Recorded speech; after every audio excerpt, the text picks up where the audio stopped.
Today we're going to do something a little different. I'm going to read from my notebook. Whatever problems you have in life, I promise you they're not as bad as what they could be. That being said, it's not to downplay any struggles that you might have in your life, because, you know, everyone has their struggles, let's be real, and some are a lot worse than others. But let's be real, man. It could be a lot worse. Now look, I'm not saying we should be grateful for all the suffering that we have to have. No, that's never what I say. I'm saying, yo, relax a little bit. I already said before, you can never really control the outcome of a situation, but only your reaction to it. And in knowing that, you gotta realize, wherever the situation is, you can't change it ultimately. Fundamentally, of course, like maybe there's something you can do, right? Obviously it depends. But the bad thing's gonna happen if the bad thing's gonna happen. And if you can't do anything about it, you can't do anything about it. It's just what it is. It's the nature of the whole situation. It's a bad thing and bad things happen. That's all right. You need to understand that you're cool, it happened. Can't do nothing about it, but you can. The mindset, not the headphones.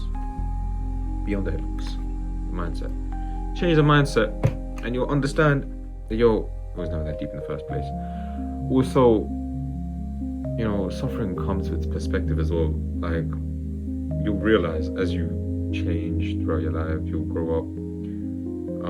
You'll experience new things, that suffering is all really relative, like incredibly relative. What might be the worst thing that's happened in your life would not compare to what might be the worst thing that happened in my life, and vice versa. Like, bit of a out there example, losing a loved one or a relative. Yes, of course, it's bad, and I wouldn't know that suffering firsthand myself. So whatever I have in my life that's been the worst thing that's happened to me so far wouldn't have been that, like, as bad as that. Touch wood, it hasn't happened. But, you know, it's just the nature of life. Sooner or later, one day, it's bound to happen. And, you know, some of your grandparents, you want to ask them, they might have been in the war, World War I, World War II, fucking Vietnam, maybe, I don't know. Go around, ask them their worst experience in life. It cannot compare with the worst experience of someone else's.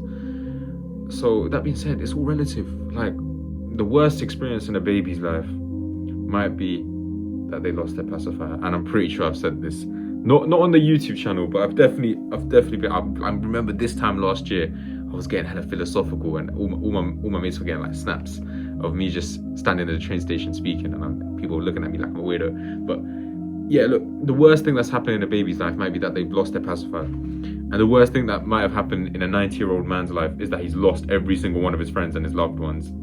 And he had to experience war and, like, a million things that fucking messed up in his life. Are they comparable? No, they're not comparable. Economics, let's look at the economic sense of it. It's like comparing the claimant count change in the United Kingdom with another country's unemployment rate. It's so different. It's like so different. Sorry, I'm in economics mode right now. Been revised for economics, but that's the example I'm going to give. Comparing the worst experience of one person to another person's is never the right move. Suffering is going to happen no matter who the person is, but the suffering is all relative, and you can go past it. If the 90-year-old man can survive everything that's happened to him, then it's okay. It's okay. That goes to say, it's like Alex Hormozi says, if it didn't kill you, it was never that bad. And if you're dead, then you're not alive to care.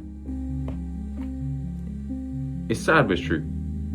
It's sad in some ways. Whatever the situation is, if you're alive at the end of it, never that deep. If you died, well, you're not alive to care about the situation that's happened because you're dead. Now, that being said, I was watching a video from him a few days ago. His was on productivity. I'm running out of ideas these days to talk about, right? And, like, I don't really know what to keep talking about, I'll be honest. I'm gonna put it out there right now. I said that I wouldn't talk about my own business and my own personal life, but this is a huge platform for me, and I wanna grow this. I wanna expand this. I love just getting out here, telling people, things that happen to me, so I can help. God, I'm in no ways like someone that can teach you, because what am I? I'm just a little young buck that's just chilling out here on the roads, not even the roads in my house these days. But I have no real world experience, but it's just in hopes that someone can relate with what I'm saying. And if I've been through a situation that they're going through, maybe it can help them out. You know what I'm saying? Like, I'm not no wise old elf. I'm not Gandalf. I'm not Dumbledore. Nothing like that. I'm just a young buck, fly young buck.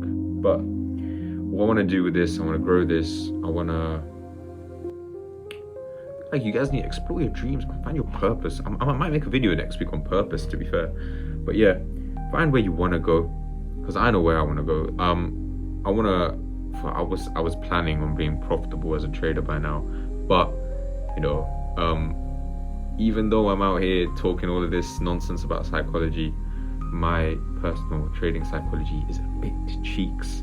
I was really close. I made a video on this. I was really close to being profitable. Blew the funded. Lost crazy amount of money. But anyway, it's alright. We bounce back. We keep going. And once I can show myself as consistently profitable, I want to get out here, because I've been seeing. Right, you see, TGR came out as a fake guy. That really that hurt me, to be honest, because I idolize that guy. Couple other people out there, they don't really explain their shit without charging you money. So if I can get that out there, help a couple people this way, because not everyone's gonna want to do trading. That's fine. That you do you, bro. Like, even some of my mates, I try to put them on. They don't want people on. That's their choice, bro. Because everyone's different, and I respect that fully. So I want to make this so I can help everyone, because everyone's impacted by the things I speak about.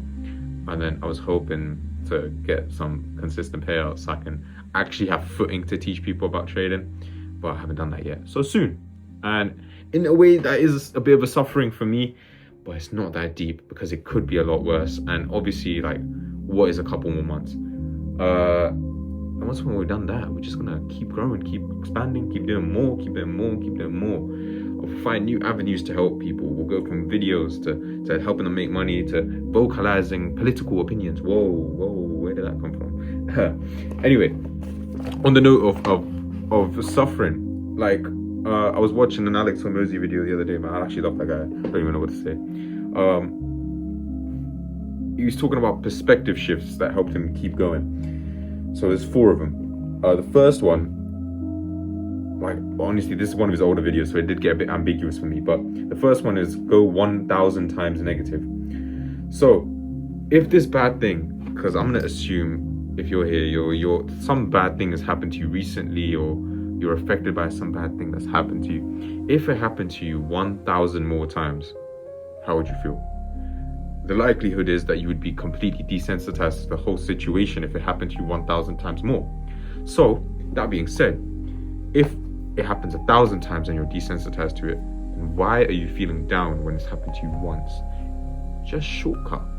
You can trick your brain into shortcutting it all the way to assuming that you've already done it 1,000 times, so that you don't feel as down. You feel desensitized when it's happened the first time. It's a great trick. I use that, to be honest. I did use that, and it helped me bounce back. The resilience. It's crazy. Yeah, it works. So get out there, do it, because whatever you're suffering through, if it happened 1,000 more times, you would get you would be pissed. You wouldn't be sad. You'd just be pissed that's happened to you 1,000 times and you weren't able to change it 1,000 times. Second, emotionally brace yourself for the worst case scenario. I went to the gym today, believe it or not. Wow. But I didn't really want to go. I got exam season heading up, I want to revise. But even my revision is unproductive. So I emotionally brace myself for, if I go to the gym, what is the worst case scenario of me going to the gym? I will be ill.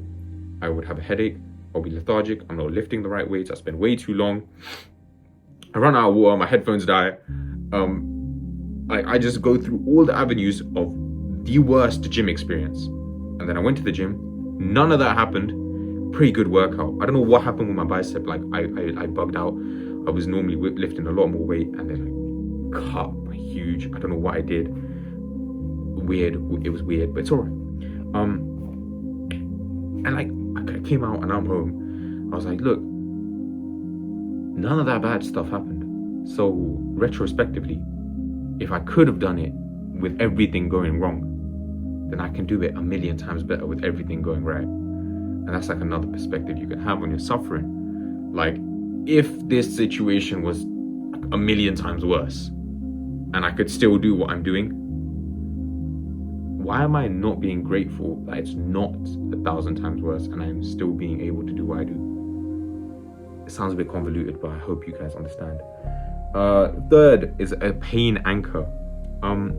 Allow yourself to get the perspective of pain without actually having to experience it.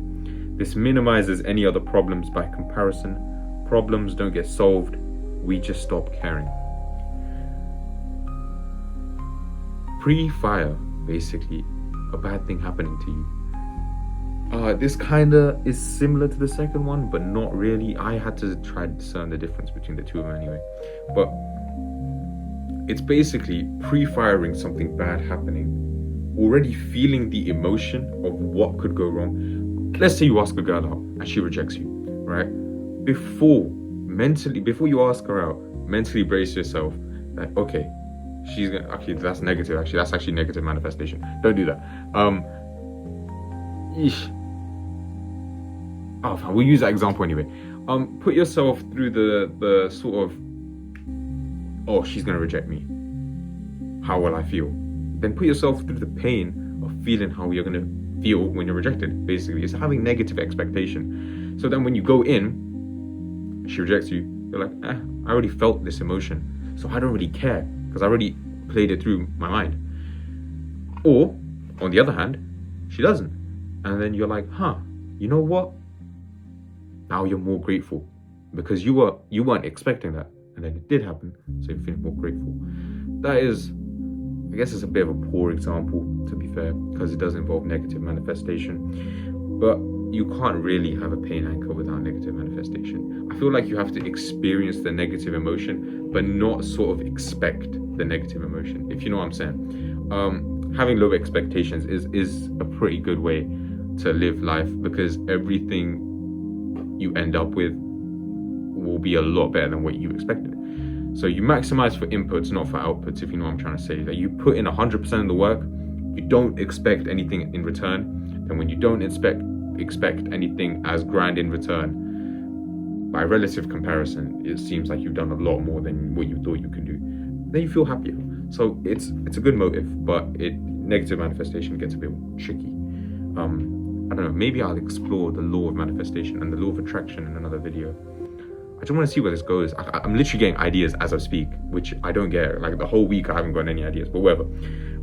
Fourth, this is the one that actually I love the most out of anything. Cosmic relevance. I've spoken about this before. We are alive today, right? It doesn't matter whatever the fuck you do. 5 generations down the line, at max, no one is going to remember your name. I guarantee you 2 generations down the line, no one's going to remember your name. You will be some person's grandparent, and then their kids aren't going to know you when you're gone. Simple as that. 2 generations is what your name will last. Even the most grand of the grand, okay, let's fucking say Julius Caesar. When was that guy around? 2,000 years ago? I don't know. 2,000-ish years ago, right? He was kicking it. People still know him to this day. But, you know, science. Don't take this to heart. This is just what I believe. I believe in the science. The universe is always expanding. Hence redshift, if you guys ever done physics. So the universe is expanding, and eventually it expands so far but you can't create new matter. So everything just gets infinitely stretched along this infinitely expanding universe into like a fine dust, into a mist. At which point, the stars will cease to exist, black holes will cease to exist, the universe as a whole will just be like one, basically a noodle, if you think about it. And it just, nothing is going to exist. And even if you don't think that it's fact that in a couple million, billion years or whatever, the sun's going to explode, we're going to die. Or climate change, we're all going to die. All right, and that's not to downplay our human lives and the significance of our human lives, but it's more to look at it and be like, yo, nothing I do really matters. So even if I do some crazy shit and I'm remembered like Julius Caesar for 2,000 years, which you won't. Let's face it. Let's be so realistic. You won't. But even if you are, when humanity ceases to exist, no one's gonna know your name. And that being said, like, I'm gonna look here. You are the only person to ascribe meaning to anything because nothing really matters. Nothing inherently has any meaning, which means you are the person that ascribes meaning to everything. Because everything's gonna disappear. So, you are the master of your own universe and you ascribe meaning to it. That being said, if you can ascribe meaning to anything, then remove the meanings of the negative. It's as simple as your thought. Think to remove it and it will be removed. Because you are the master of ascribing meaning to your own universe. That's it, man.